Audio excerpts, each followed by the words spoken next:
Hello, I'm Fritz Outman, your host and tutor, mostly going to be host. There's not going to be really any tutoring in this video. I hope to make it brief. It is a instructional video tutorial addendum. Today's date is 6/24/2025, so this is an addendum to my 6/23/2025, yesterday's full correct instructional video tutorial regarding overhand tennis serve technique employing Outman methodology. Typically, I forget one or more topics on which I wanted to touch when I'm recording. It just happens. Sometimes I'll do an addendum like this, other times not. I'll wait for a successive occasion. But I left out several points that I intended to include, but that's fine because it was a long video and I want this to be short. So having said that, let's move on to what I missed in yesterday's full-length instructional video tutorial. First is an attribution. And the attribution is to an individual, and I will only give the individual's first name, Jeff, and he resides in the state of Colorado. I'll keep his privacy beyond that. Jeff was learning my methodology. This dates back probably 8 years ago now, 7 to 9. I'm a little fuzzy on that, but it's been a good while. And in an email exchange, Jeff suggested that he thought there was similarity between my execution of my methodology and a tennis serve. And I considered it. And now, mind you, this is before static stance, years before static stance, a couple of years anyway, before I finally arrived at static stance starting position. And I considered it, and I thought it had validity. I thought it had merit. I even tried it in a bullpen session here at my home. And it wasn't something that I could employ at the time.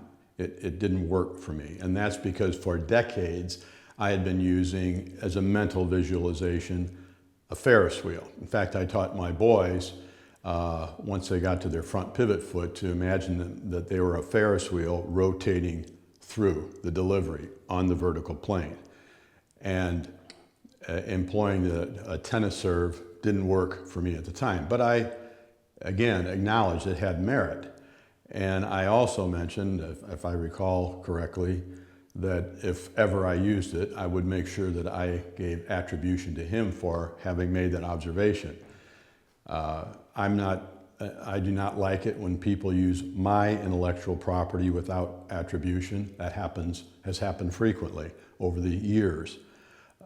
So I'm giving that attribution, that acknowledgement in this addendum to Jeff. If he happens to see it, he'll know who he is. But then fast forward to when I did get to the place after decades of being able to then employ static stance starting position, I've had to work through since 2019 how actually to apply an overhand tennis serve technique to a pitching delivery. So that's where we are now. So kudos to Jeff on that. A second topic that I feel I did not emphasize enough in going through how to execute is the importance of having in your mind that you are using a tennis racket to pitch a baseball, to have that visualization, to understand how a tennis serve is executed and employ it to pitch a baseball, not to be too focused on the elements that I presented, because those are part of it to get you through it. But you really need to focus on mentally visualize and go through the movements with the specific differences with the pitching delivery, not tossing a tennis ball, flipping the arm, no racket, not consciously picking your pivot foot up with your front pivot leg, allowing it to come up if it happens in result of the torsion and torque and the momentum that you produce in going to the final ready position from set. And then I did emphasize getting that, allowing the weight of your body to settle significantly heavily on your front pivot foot. But I did not specifically state just how important it is and how efficacious it is in producing a high performance and the behavior, the pitch baseball and the flight to the catcher and the movement of the ball and the effect on batters of that behavior of the baseball and its flight to the catcher when you are true to, with the methodology for pitching a baseball, to the overhand tennis serve technique. So bear that in mind. That's really, really important. I think lastly, what I want to cover that I didn't emphasize enough is the aspect of how my methodology allows a person to be safer in terms of pitching related injuries and to pitch at all. On a previous video, one of 5 through 5 of 5 videos that yesterday's instructional video tutorial replaced, on one of those, I explained, described, shared the injuries and damage that I have physically that relates to pitching. I have tears in both of my labrum. My glove labrum, side labrum, my left arm, that happened when I was fielding a ball in a game that came back through the box across my body, and I felt a tear. It was in 2010, and that affected me for a long time, for a whole year. I had pain with it and some diminished use of it, of the arm, but it didn't prevent me from pitching a baseball. Fast forward to August 1st of 2011, and this was when I was in the middle of my accumulating pitch count, which you can access at www.outmanmethodology.com. I was on third base, wild pitch, went back to the backstop. I sprinted for home. I was safe standing up. My front foot tagged the plate, but somehow the pitcher trying to receive a throw from the catcher from the backstop got his glove arm in between my legs. My trailing foot, I don't remember which one it was at this point, my right, it doesn't matter, clipped his glove. Next thing I know, I'm heels overhead and slamming down full force on sun-baked hard dirt on, naturally, my pitching shoulder. I felt the pop. I didn't hear it because I grunted so loudly, and well, I couldn't even raise my arm up. I was in a lot of pain, and I had eventually, I did not immediately get examined because I knew that I had work yet to do on my methodology. So a week later, I was on the mound. But the bottom line is, I had a more significant tear in my labrum on my pitching shoulder than my glove shoulder. And it was also determined that, and along with that, it was never graded out as to slap level 1 through 7, but I was pitching through it, and I also had a partial tear of the subscapularis muscle tendon. And the subscapularis muscle is the sole muscle of your internal rotator cuff, so you can do that. So bottom line on that, besides the pain and all, I lost right at 20 mile an hour on my fastball.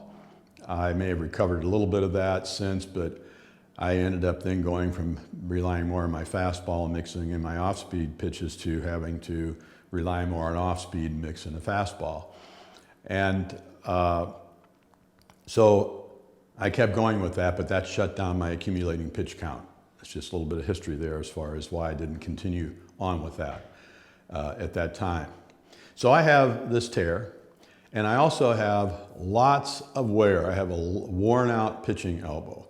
I have a family member who's an orthopedic surgeon, and back in 2013, it was now a dozen years ago, was at a family gathering, and I just asked him, do a manual examination of my pitching elbow if you would. So he did, and his comment was, you have a lot of looseness in your elbow. And I asked him to translate that. What does that mean in terms of velocity? And he said, I'd estimate you're losing 2 to 3 miles per hour in your elbow alone. Just it's so loose and it's not transferring, holding and maintaining and transferring accelerating force to your fingertips of your pitching hand.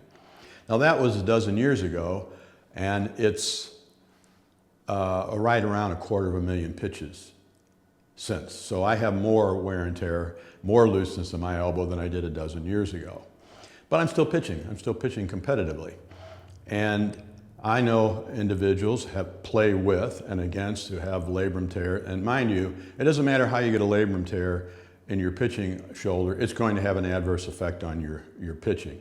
A lot of labrum tears occur when people dive, outfielders or infielders dive for a ball, or people dive in head first, either diving back to a base when somebody's trying to pick them off a pitcher, or dive in extending, first to second, second to third. A lot of labrum tears occur that way. Doesn't matter how you get it torn, it's going to affect your throwing, it's going to affect your pitching.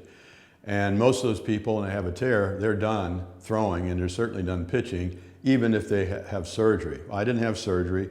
I'm still pitching since 2011. That's now closing in on 14 years ago. And so my methodology is, again, far less stressful and damaging, deteriorating to the body in terms of pitching, shoulder, elbow, and so forth. I have cumulatively, not including before 1980, not including all the pitches I threw and play and catch with my boys, throwing batting practice to them and their teammates at practices, I have just on my methodology easily 1 million pitches working since 1980. That's going on 45 years. I was averaging close to 30,000 pitches a year. So you do the math. In a decade, just 25,000 pitches a year is 250,000. I've got over 4 decades of that. So I'm beyond 1 million.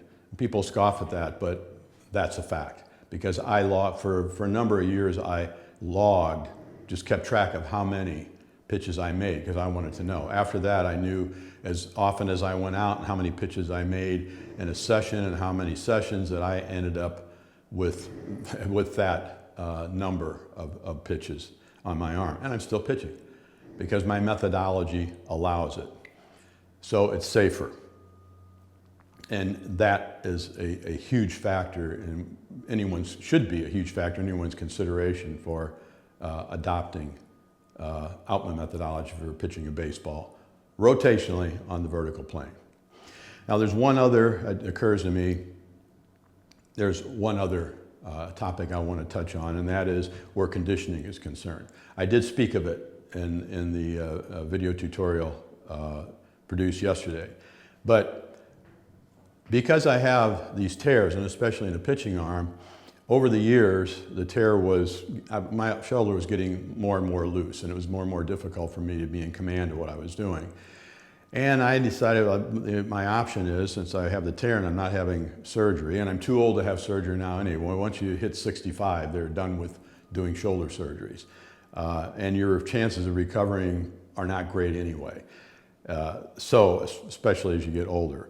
You might have some improvement, get rid of some of the pain, but functionally, in terms of competing, it's typically not happening. So I want to tell you that if you do have tears, what I have done, and it has helped me tremendously, is tighten up my shoulder. I'm stronger. Last year, I forget what time, it's not quite a year ago, I started doing push-ups. Standard push-ups. I saw something on YouTube where a gentleman said, keep your index finger and your thumb up. I do the short ones. I was doing the long ones, I do the short ones. That builds more muscle. Recently, within a month, I started doing the diamond push-ups. Those are really hard, but they also strengthen the triceps and pecs more. And then something I'm going to call a pike push-up.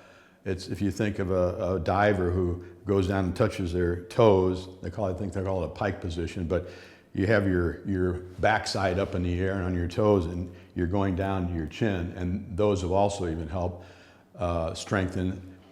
I do chin-ups and I do pull-ups. And the chin-ups I do full, pull-ups I do full, but I also do high on the bar pulse and low pulse, and bench dips, where you're not sitting on the bench, but you have a bench behind you or a chair, and you're dipping down. All of those help strengthen the deltoids and the triceps, and also your pecs. So you're going to have more strength in your pecs for a follow-through to the release point of the baseball from your pitching hand.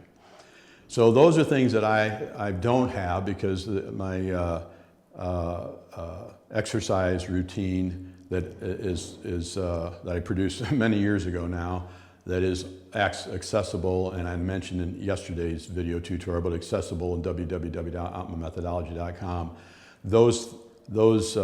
This additional exercise are things that I've adapted to and tried to use to help myself. So you can do the very same thing if you have reason to in your mind, but even at my age, it's really helped me strengthen my upper body and the shoulders, and help stabilize my shoulders for pitching, and strengthen my shoulders, especially my pitching side, because that's the one where you're doing most of the work to propel the ball. The elbow's not going to get better. It's not going to get tighter. It's loose, and it's going to stay loose.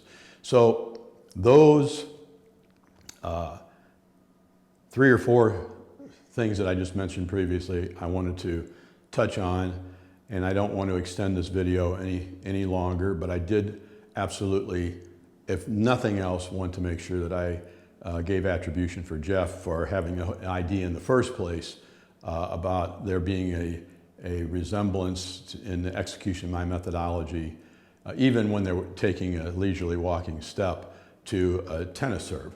And like I said, I put that aside for a number of years, but when I was working on the static stance starting position and trying to figure out how to execute that, because that's a big difference from taking a step, it just popped into my mind a good while ago now. Oh, Jeff in Colorado mentioned to me the tennis serve. And so I picked up on it, and now I've done all this work and research to apply it and figured out all the nuances. But I did absolutely want to include that. So in closing on this video tutorial, I say what I always say: I wish you the very best in your baseball pitching endeavors. I'm Fritz Outman. Good luck to you.